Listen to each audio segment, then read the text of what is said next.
وإذا سألك عبادي عني فإني قريب ও আমার হাবিব, আমার বান্দারা আপনার কাছে আমার ব্যাপারে জানতে চাই।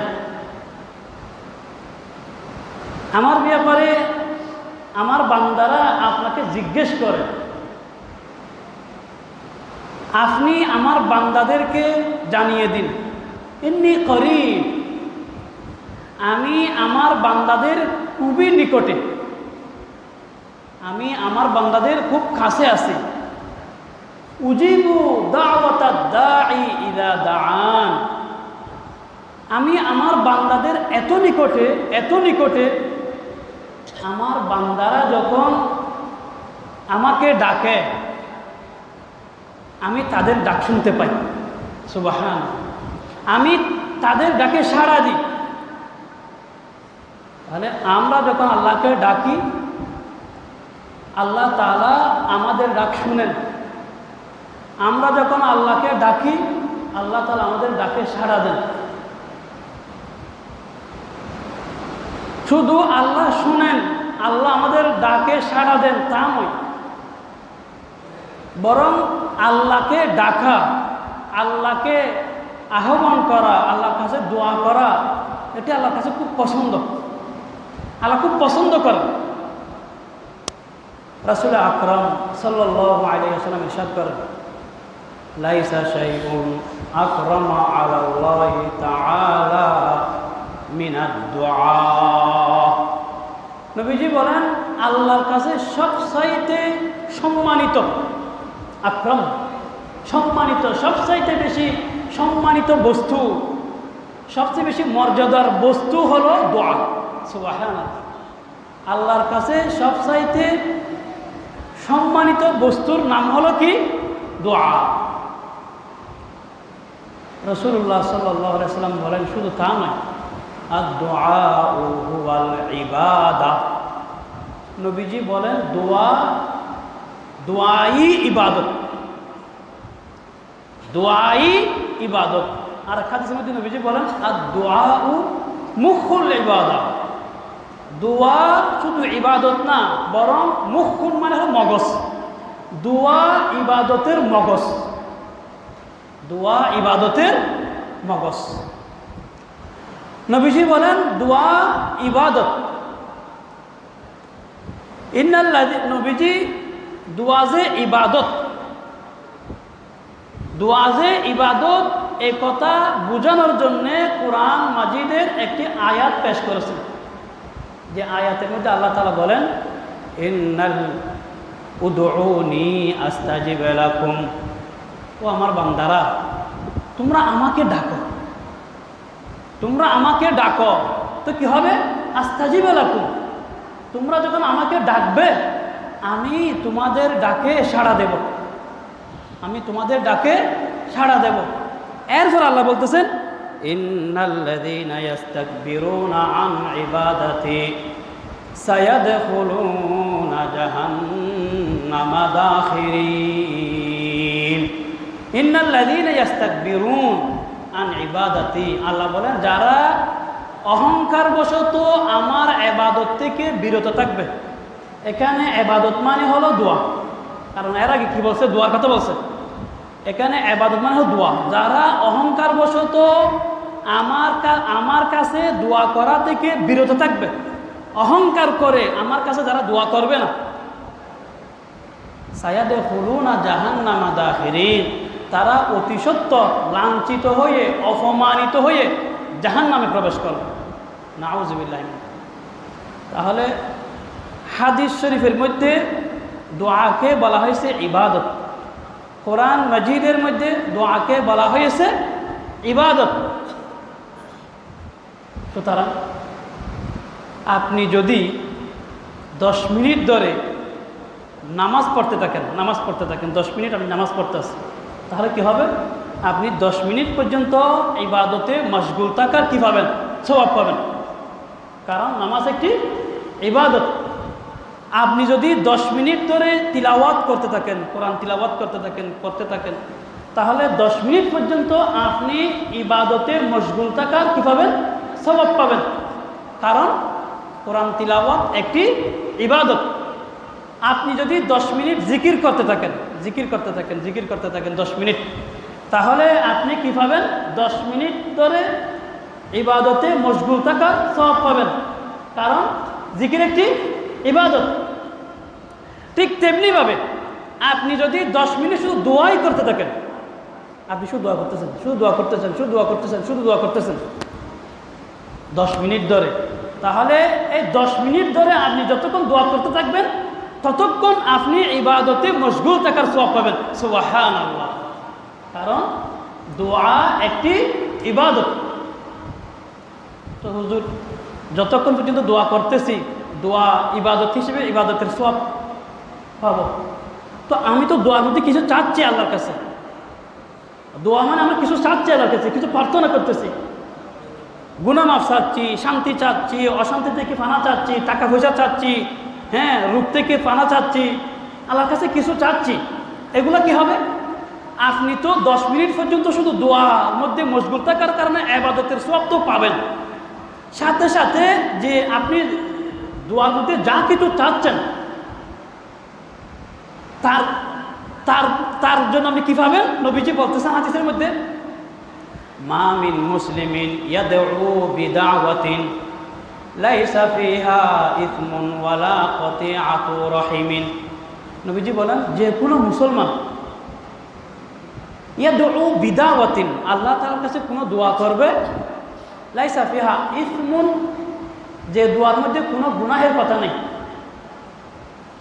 ওয়ালা কতিআতু রহিমিন, যে দোয়ার মধ্যে আত্মীয়তা ছিন্নের কোনো দোয়া নেই, যে দোয়ার মধ্যে কোনো গুনাহের দোয়া নেই, যে দোয়ার মধ্যে আত্মীয়তা ছিন্নেরও কোনো দোয়া নেই, তাহলে আল্লাহ তাআলা এই দোয়া কবুল করবেন। এখন আমরা তো কবুলের অর্থ বুঝি না। আমরা বলি, আরে আমি দোয়া করলাম, আল্লাহ দোয়া কবুল করেন, আমরা দোয়া করলাম, আল্লাহ দোয়া কবুল করেন না। কবুলের অর্থ না বুঝার কারণে আমরা হতাশ করি। দোয়া আল্লাহ কবুল করবেন। এখন কবুলের অর্থ কি? নবীজি বলতেছেন, আল্লাহ তাআলা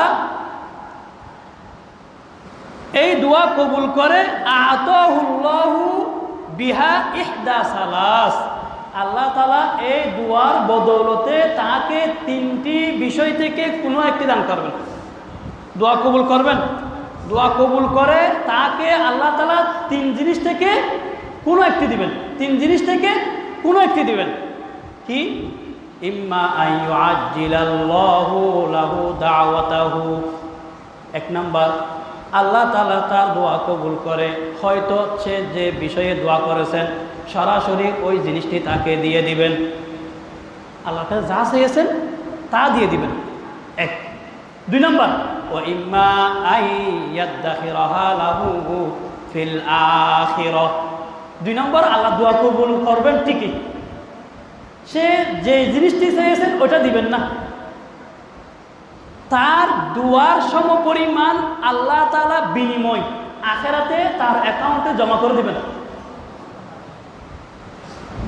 দুনিয়াতে আপনি দেখবেন না, আপনি বলবেন আমি তো দোয়া করলাম, এত দোয়া করতেছি, আল্লাহ কবুল করতেছে না, এত দোয়া করতেছি, আল্লাহ কবুল করতেছে না। নবীজি বললেন, না না, দোয়া কবুল হয়ে গেছে, অ্যাকাউন্টে জমা হয়ে গেছে। আপনাকে মাস শেষে, হ্যাঁ, বললাম আপনার এই কাজের পরে আপনাকে 30,000 টাকা বেতন দেওয়া হবে, 20,000 টাকা দিলাম আর 10,000 টাকা দিলাম না। আপনি বলেন 20,000 টাকা কেন? বলে আর 10,000 টাকা অ্যাকাউন্টে জমা হয়ে গেছে, পাবেন সব সব পরে এগুলো একসাথে পাবেন। তো আল্লাহ তাআলা যখন বান্দাকে আখিরাতে এই দুয়ার বিনিময়গুলি দিবেন, বান্দা দেখে অবাক হয়ে যাবে। তখন বান্দা আফসোস করবে, হাই হাই, আমি দুনিয়াতে যত দোয়া করেছি একটা দোয়াও যদি দুনিয়াতে কবুল না হইতো অনেক ভালো হইতো। সুবহানাল্লাহ। এখন হয়তো আফসোস করতেছেন, দোয়া কবুল হচ্ছে না, দোয়া কবুল হচ্ছে না, দোয়া কবুল হচ্ছে না। আখিরাতে যখন এই দোয়ার বিনিময় দেখবেন, আপনি আফসোস করে বলবেন, হাই হাই, আমার একটা দোয়াও যদি দুনিয়াতে কবুল না হয়ে আল্লাহ তাআলা আখিরাতের অ্যাকাউন্টে জমা করে রাখতেন, আমার জন্য অনেক বড় উপকার হতো। এই জন্য দোয়া করবেন, দোয়া করে হতাশ করবেন না, মন ফেরেশান করবেন না, দোয়া কবুল হয়নি এরকম কথা বলবেন না। নবীজি বলতেছেন, দোয়া কবুল হওয়ার এক অর্থ হলো আল্লাহ তাআলা যেটা চাইছেন ওটা দিবেন। 2 নাম্বার, আল্লাহ দোয়া কবুল করবেন, যেটা চেয়েছেন ওইটা দুনিয়াতে দিবেন না, আখিরাতে জমা করবেন। 3 নাম্বার ওয়া ইম্মা আন ইয়াসরিফা আনহু মিনাস সুই মিসলাহা। 3 নাম্বার আল্লাহ তাআলা দোয়া কবুল করবেন। দোয়া কবুল করে যেটা চেয়েছেন ওইটা দিবেন না, দুনিয়াতে দিবেন না, আখিরাতের জন্য জমা রাখবেন না। কি করবেন? আল্লাহ তাআলা অনুরূপ আপনি যেরকম দোয়া করেছেন ওই রকম কোনো একটি বিপদ আপনার থেকে দূর করে দিবেন। সুবহানাল্লাহ। আপনি অনেক সময় নিজেও বুঝতে পারেন, ও মাই গড, এত বড় মুসিবত, এখান থেকে তো বেঁচে আসার কথা না, আল্লাহ তাআলা নিশ্চয়ই কোনো একটা ওষুধ আমাকে বাঁচিয়ে দিয়েছেন। আপনি নিজেও অনুভব করেন অনেক বিপদ আপনার উপর থেকে চলে যাচ্ছে, আপনার খবর নাই। এই বিপদ থেকে আপনাকে কে বাঁচাচ্ছেন? আল্লাহ তাআলা বাঁচাচ্ছেন। এখানে আল্লাহ তাআলা অনেক বিপদ থেকে বান্দাকে কি করেন? বাঁচান বান্দার দুয়ার উসিলায়। যেন আল্লাহ তাআলা হয়তো আপনি যেটা চেয়েছেন ওইটা দিবেন। 2 নম্বর আল্লাহ তাআলা আপনার ওই দোয়া দুনিয়াতে না দিয়ে আখিরাতের জন্য জমা রাখবেন।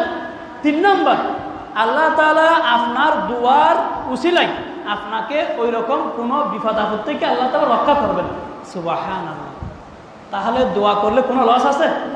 লস নাই, লাভ আর লাভ, লাভ আর লাভ, কোনো লস নাই। এই কথা যখন শুনলেন সাহাবায়ে কেরাম বলতেছেন, ইয়া রাসূলুল্লাহ, তাহলে দোয়া তো এক মহা বড় একটা লাভের ব্যবসা।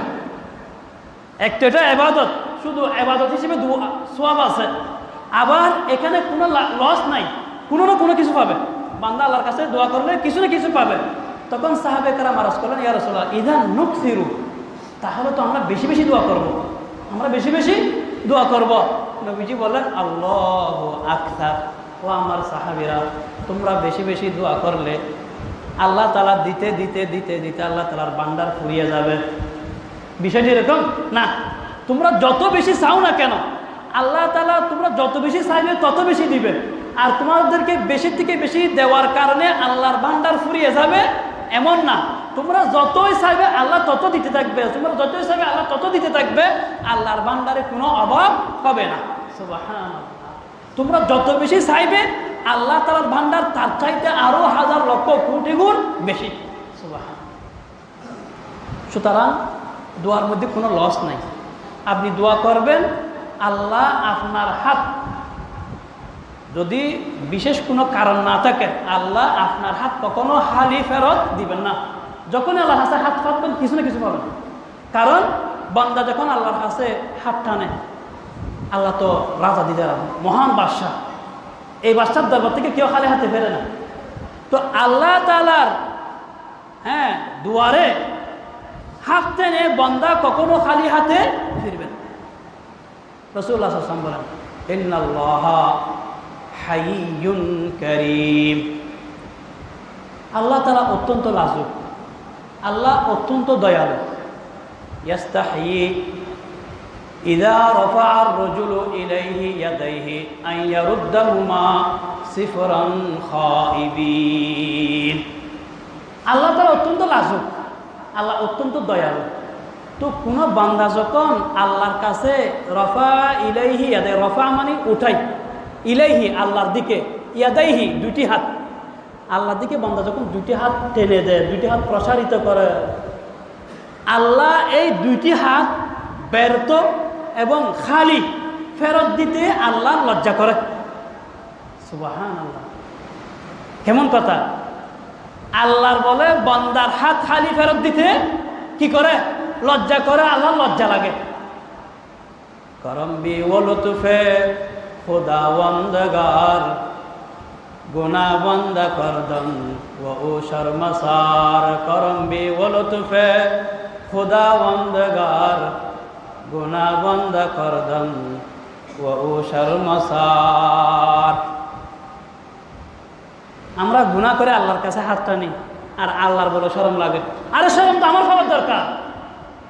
আল্লাহ বলছে আমার শরম লাগতেছে, আমার বান্দা আমার কাছে গুনাহ মাফ চাচ্ছে, আমি আমার বান্দাকে গুনাহ মাফ না করে ফেরত দেবো, আমার শরম লাগতেছে। আল্লাহ শরম লাগে, এই জন্য আল্লাহ ফেরত দেন না, কিছু না কিছু দিবেন। এমনকি বান্দার এখলাস যত বেশি হবে, বান্দার এখলাস, আর বান্দা যদি একদম খাই মনোবক্ষে এখলাসের সাথে আল্লাহর কাছে দোয়া করে, আল্লাহ তাআলা বান্দার তকদির পর্যন্ত পরিবর্তন করে দেন। সুবহানাল্লাহ। তকদির দুই প্রকার, একটা তকদিরে মুবরাম, এটা পরিবর্তন হবে না। আর একটা আছে তকদিরে মুআল্লাক। এটা বান্দার দোয়ার কারণে আল্লাহ তাআলা কোনো সময় পরিবর্তন করে দেন। সুবহানাল্লাহ। বান্দার দোয়ার কারণে তকদিরে মুআল্লাক পর্যন্ত আল্লাহ কি করে দেন? পরিবর্তন করে দেন। রাসূলুল্লাহ সাল্লাল্লাহু আলাইহি ওয়াসাল্লাম লা ইয়ারুদ্দুল কাযা ইল্লা দুআ। কোন জিনিস তকদির খণ্ডাতে পারে না, কোন জিনিস তকদির পরিবর্তন করতে পারে না ইল্লা দুআ। দোয়া ব্যতীত, দোয়া ব্যতীত কোনো বিষয় তকদির পরিবর্তন করতে পারে না। দোয়া এমন এক পাওয়ারফুল আমল যে আমলের বদৌলতে তকদির পর্যন্ত পরিবর্তন হয়ে যায়। ওয়ালা ইয়াজিদু ফিল উমরি ইল্লাল বির। এবং বান্দার হায়াতের মধ্যে হায়াত বৃদ্ধি পায় নেক আমলের দ্বারাই। অর্থাৎ হায়াত বৃদ্ধি পায় বা হায়াতের মধ্যে বরকত হয় কিসের দ্বারাই? নেক আমলের দ্বারাই। ওয়া ইন্নার রাজুলা লা ইয়াহরামুর রিজকা বিখতিয়াতিন ইয়ামালুহা। আর বান্দা যে গুনাহের কাজ করে, গুনাহের আমল করে, এই গুনাহের কারণে বান্দার রিজিক থেকে মাহরুম হয়। তাহলে এই হাদিসের মধ্যে যে তিনটি কথা বলা হয়েছে তার মধ্যে প্রথম কথা হলো তাকদীর। দোয়া, দোয়া এমন এক পাওয়ারফুল আমল যে আমলের কারণে বান্দার তাকদীর পর্যন্ত পরিবর্তন হয়ে যায়। রাসূলুল্লাহ সাল্লাল্লাহু আলাইহি ওয়াসাল্লাম বলেন, মান ফুতিহা লাহু বাবুদ দুআ ফুতিহাত লাহু আবওয়াবুর রাহমাহ। যার জন্য দোয়ার দরজা খুলে দেওয়া হয়েছে তার জন্য রহমতের দরজা সমূহ খুলে দেওয়া হয়। সুবহানাল্লাহ। মানে আল্লাহ যদি কাউকে দোয়ার তৌফিক দেয় তাহলে তার জন্য রহমতের দরজা সমূহ খুলে যায়। নবীজি বলেন, ওয়ামা সুইলাল্লাহু শাইআন ইয়ানি আহাব্বা ইলাইহি আন ইউসালাল আফিয়া। আল্লাহর কাছে সবচেয়ে পছন্দনীয় দোয়া হলো আফিয়তের দোয়া, নিরাপত্তার দোয়া, শান্তির দোয়া। আপনার টাকা আছে, পয়সা আছে, ধন দৌলত আছে, শান্তি নেই, নিরাপত্তা নাই, তাহলে তো হলো না। আল্লাহর কাছে সবচেয়ে পছন্দনীয় দোয়া হলো আফিয়তের দোয়া করা। আল্লাহ আমাদেরকে নিরাপত্তা দান করে। চাঁদ, নতুন চাঁদ দেখলে নবীজি যে দোয়া শিখিয়েছেন, আল্লাহুম্মা আহিল্লাহু আলাইনা বিল আমনি ওয়াল ঈমান। আমন, নিরাপত্তা দান করুন।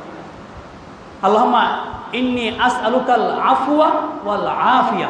আল্লাহুম্মা ইন্নী আসআলুকাল আফওয়া ওয়াল আফিয়া ওয়াল মুআফাতাদ দুনিয়া ফিল আখিরাহ। আল্লাহর কাছে বেশি বেশি আফিয়তের দোয়া করুন।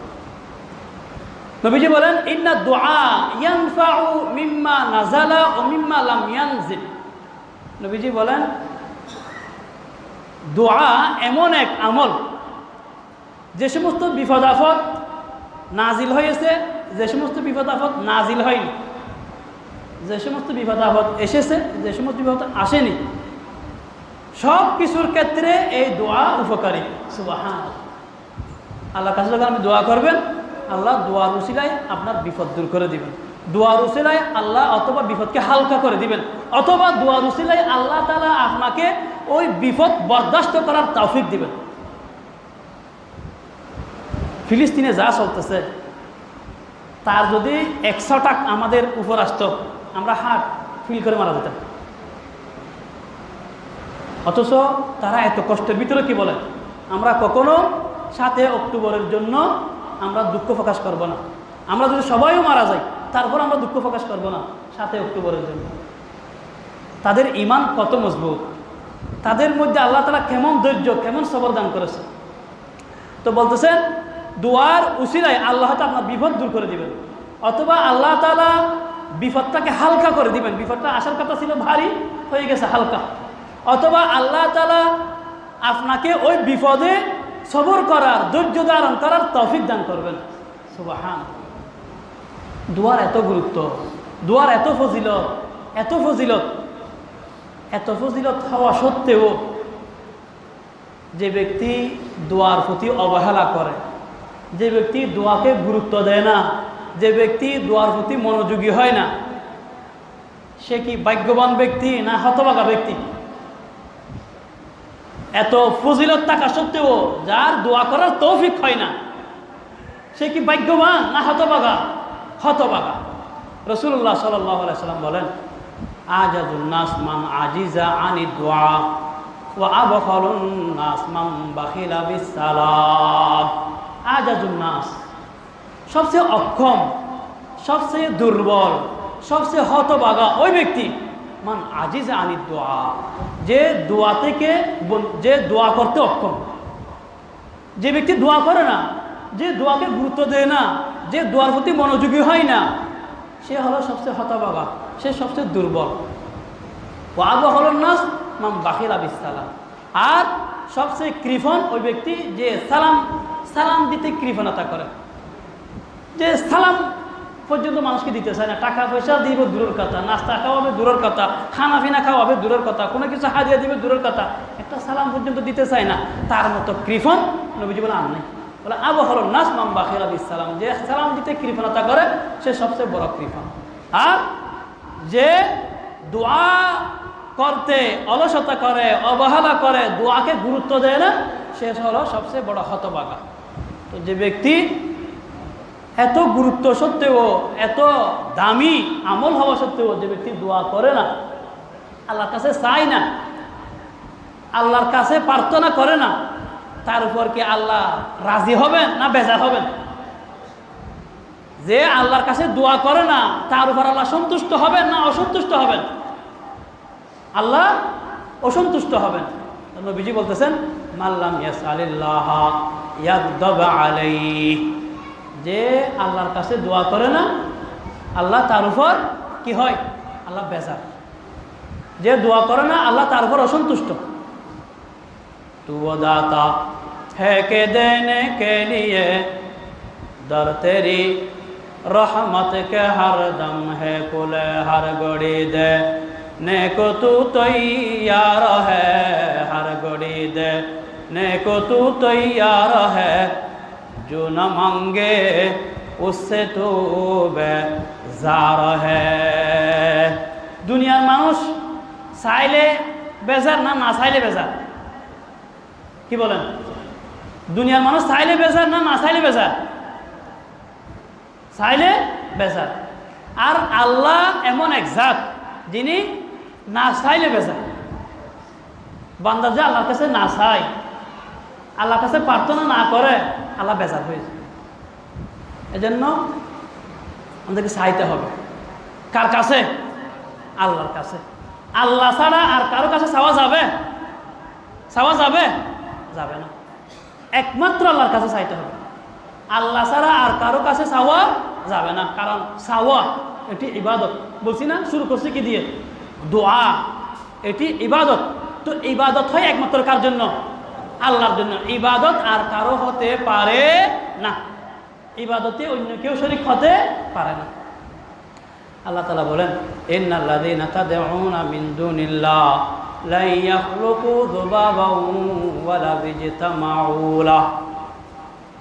তোমরা আল্লাহকে বাদ দিয়ে যাদেরকে ডাকো, যাদের কাছে চাও, লা ইয়াখলুকু যুবাবা, তারা তো একটি মাছিও সৃষ্টি করতে পারবে না। আরে মাছি সৃষ্টি করবে দূরের কথা, ওয়া ইয়াসলুবুহুমু যুবাবু শাইআন লা ইয়াস্তানকিযুহু মিন। মাছি যদি তাদের থেকে কোনো কিছু ছিনিয়ে নিয়ে যায়, মাছি যে আপনার খাবারের উপর বসে, এখানে মাছি শুধু বসে না, কিছু নিয়ে যায়। খুব ক্ষুদ্র কিছু সে যেখানে বসে সে কামড় দিয়ে কিছু নিয়ে যায়। খালি চোখে আপনি দেখতেছেন না, এটা দূরবীক্ষণ যন্ত্র দিয়ে, যে যন্ত্র দিয়ে ওই দেখা যায়, ওই যন্ত্র দিয়ে দেখলে ওখানে দেখা যাবে সে কিছু নিয়ে যায়। তো মাছি যে কিছু নিয়ে যায়, আপনারা যাদের কাছে চান আল্লাহকে বাদ দিয়ে, তারা কি মাছি সৃষ্টি করবে দূরের কথা, মাছি যা ছিনিয়ে নিয়ে যায় ওইগুলি মাছির কাছ থেকে আবার উদ্ধার করতে পারবে? বলে পারবে না। আল্লাহ বলেন, দুউফাত তালিব ওয়াল মাতলুব, যারা চায় তারও দুর্বল, আর যাদের কাছে চায় তারও দুর্বল। আল্লাহকে বাদ দিয়ে তোমরা যাদের কাছে চাও তারও দুর্বল, আর তোমরাও দুর্বল। সুতরাং আল্লাহকে বাদ দিয়ে কারো কাছে চাওয়া যাবে না, চাইতে হবে একমাত্র কার কাছে? আল্লাহর কাছে। আল্লাহ তাআলা বলেন, কুল ইন্নামা আদউ রাব্বি ওয়ালা উশরিকু বিহি আহাদা। আল্লাহ বলেন, কুল, হাবিব আপনি বলুন, আদু রব্বি, আমি আমার রবকে ডাকি। আমি কাকে ডাকি? আমার রবকে। আমি আমার রবকে ডাকি। আমার রবকে ডাকার ক্ষেত্রে আমি আর কাউকে শরীক করি না। আমি আমার রবকে ডাকার ক্ষেত্রে আমার রবের সাথে আর কাউকে ডাকি না। এজন্য বলবেন না যে দিব্যিনী নদীবি হ মাথা ফুড়ে ফেলাইম, এটা নাগাই বান্ডারি। দিবিনী নদীবি হ মাথা ফুড়ে ফেলাইম, এটা হার হাসা হত হতা হত দিয়ে নত দৌড়িয়ে নত আল্লাহ দৌড় থ পড়ে বোধ আর বেকুন আল্লাহ দৌড় ফোর দরবেশ গনি বন্দায় ই খাকে দরান আকে গনি তরান মহতাজ তরান। দুনিয়ার সমস্ত রাজা প্রজা ধনী গরিব সবাই আল্লাহর দুয়ারের ফকির, সবাই আল্লাহর দুয়ারের ফকির। যে যত বড় ধনী সে তত বড় ফকির। সবাই আমরা আল্লাহর ফকির। কার ফকির? আল্লাহর। আল্লাহুল গনি ওয়া আনতুমুল ফুকারা, আল্লাহ একমাত্র ধনী আর দুনিয়াতে তোমরা যারা আছো সবাই ফকির। আমরা সবাই ফকির, সবাই আমরা আল্লাহর দুয়ারের মুহতাজ, আল্লাহর কাছে চাইব। কেউ ফিরে না খালি হাতে, হাজা তোমার দরবারে, এই কথা আমরা বলবো না। খালি হাতে ফিরে না কার দরবার থেকে? আল্লাহর দরবার থেকে। আমরা আল্লাহর কাছে চাইব। এগুলা শিরিক। এগুলো বললে বলে যে আমরা অলি মানি। আমরা অলি মানি, আলহামদুলিল্লাহ সবচেয়ে বেশি মানি। আমরা আউলিয়া কেরামকে অন্তঃস্থল থেকে শ্রদ্ধা করি। আমরা বিশ্বাস করি আউলিয়া কেরাম আল্লাহ তাআলার পেয়ারা বান্দা। কিন্তু আউলিয়া কেরামকে মানার মানে এই নয় যে আল্লাহর হক অলিকে দিতে হবে। এটা তো শিরিক। চাইবেন আল্লাহর কাছে, অলির কাছে কেন চাইবেন? এগুলো গুমরাহি, এগুলো ফদ্রষ্টতা, এগুলো আপনার মন গড়া, এগুলো দুঃখা, এগুলো শয়তানের ওয়াসওয়াসা। অলিকে সম্মান করবেন, অলিকে মহব্বত করবেন, অলির পদাঙ্ক অনুসরণ করবেন। অলি আল্লাহর কাছে সেই অলি হয়েছেন, আপনি আল্লাহর কাছে চান। অলি আল্লাহকে মেনে, আল্লাহর হুকুম মেনে অলি হয়েছেন, আপনি আপনার আল্লাহর হুকুম মানুন, আপনিও অলি হয়ে যাবেন। ঠিক কিনা?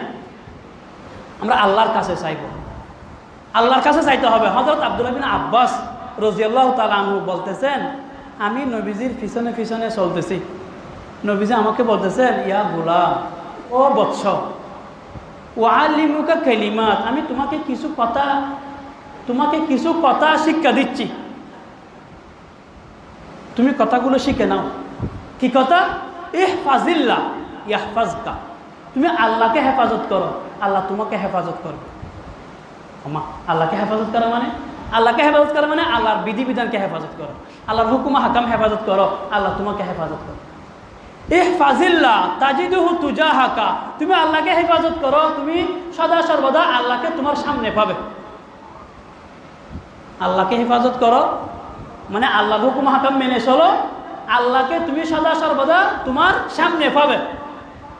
ইযা সাআলতা ফাসআলিল্লাহ, ইযা সাআলতা, যখন তুমি চাইবে, সওয়াল করবে, ফাসআলিল্লাহ, আল্লাহর কাছে চাও।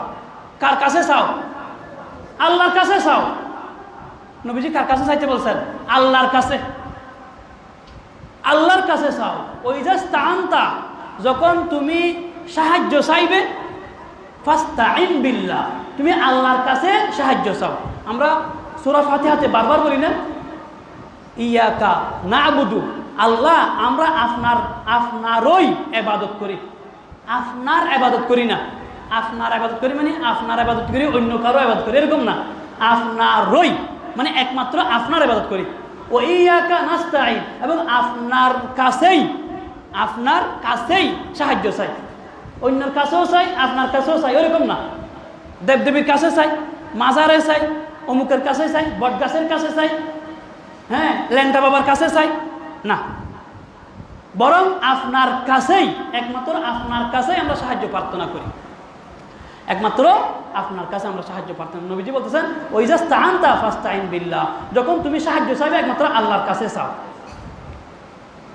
ওয়ালাম আন্নাল উম্মাহ লাউ ইজতামাআত আলা আন ইয়ানফাউকা বিশাইইন লাম ইয়ানফাউকা ইল্লা বিশাইইন ক্বাদ কাতাবাহুল্লাহু লাক।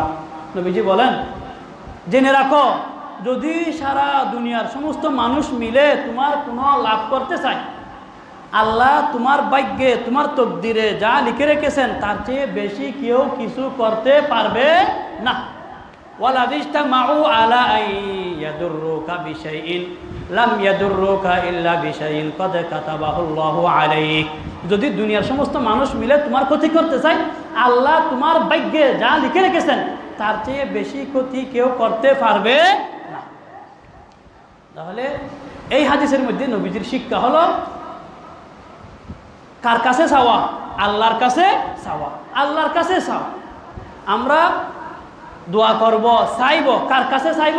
আল্লাহর কাছে চাইব, বেশি বেশি চাইব। দোয়া ইবাদত, দোয়া আল্লাহর কাছে সবচাইতে সম্মানের বস্তু।